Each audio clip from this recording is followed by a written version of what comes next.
First మనం ఒకసారి జంగా రాఘరెడ్డి గారి దగ్గర వెళ్దాం.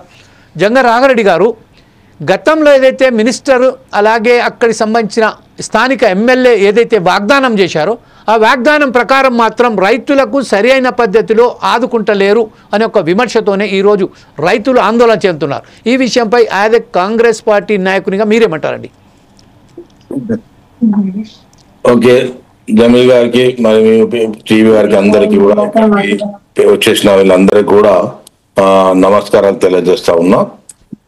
ఒకటి, తప్పకుండా తెలంగాణలో రెండో విమానాశ్రయం రావడం వరంగల్ ప్రజలకు సంతోషకరం.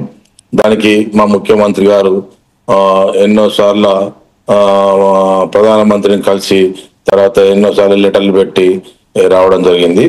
వచ్చిన దాన్ని కాపాడుకోవాల్సిన బాధ్యత కాంగ్రెస్ పార్టీ మీద ఉన్నది, మా నాయకుల మీద ఉన్నది. లోకల్ ఎమ్మెల్యే కూడా మీ అందరికి తెలిసిన విషయమే, ఎడ్యుకేటెడ్, తెలియకలవాడు, చాలా మంచి యాక్టివ్ గా పనిచేసేవాడు, ఒక పోలీస్ వింగ్ లో పనిచేసి వచ్చారు.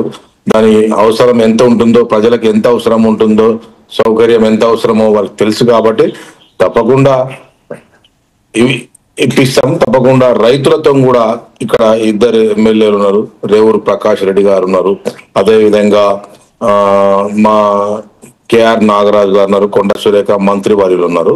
తప్పకుండా రైతులతో సంప్రదిస్తాం, రైతులతో మాట్లాడి రైతు నష్టపోకుండా చూసే పార్టీ కాంగ్రెస్ పార్టీ. ఎప్పుడు కూడా రైతును నష్టపెట్టిన చరిత్ర కాంగ్రెస్ పార్టీకి లేదు ఎప్పుడు కూడా. ఒకటి, కానీ ల్యాండ్ అక్విజిషన్ మాత్రం 100% చేయాలి. సరే, రైతు దాని మీద ఆధారపడినది. కొన్ని ప్రాజెక్టులు వచ్చినప్పుడు, కొన్ని ఇరిగేషన్ ప్రాజెక్టులే కానీ ఇలాంటి ఎయిర్పోర్ట్లే కానీ కొన్ని ప్రాజెక్టులు వచ్చినప్పుడు రైతులు నష్టపోతారు, నిజమే.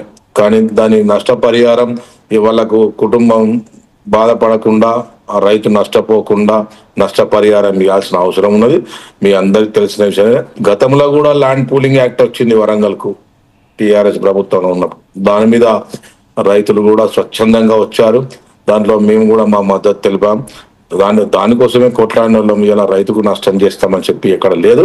తప్పకుండా రైతును కాపాడే దిశలో రైతుకు నష్టం పోకుండా ప్రభుత్వంతో మాట్లాడతాం. ప్రభుత్వంతో ల్యాండ్ అక్విజిషన్ వాళ్ళకు పేమెంట్ దాదాపు NHAల పోతా కూడా అందరికి ఇప్పిస్తున్నాం.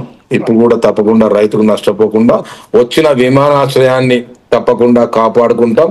దాన్ని చెడగొట్టే ఆలోచన మాకు లేదని చెప్పి ఈ సందర్భంగా మీకు తెలియజేస్తాం. రాఘరెడ్డి గారు, ఒక్క నిమిషం, ఇప్పుడు ఏదైతే ఉన్నదో ప్రస్తుతం మీరు చెప్పిన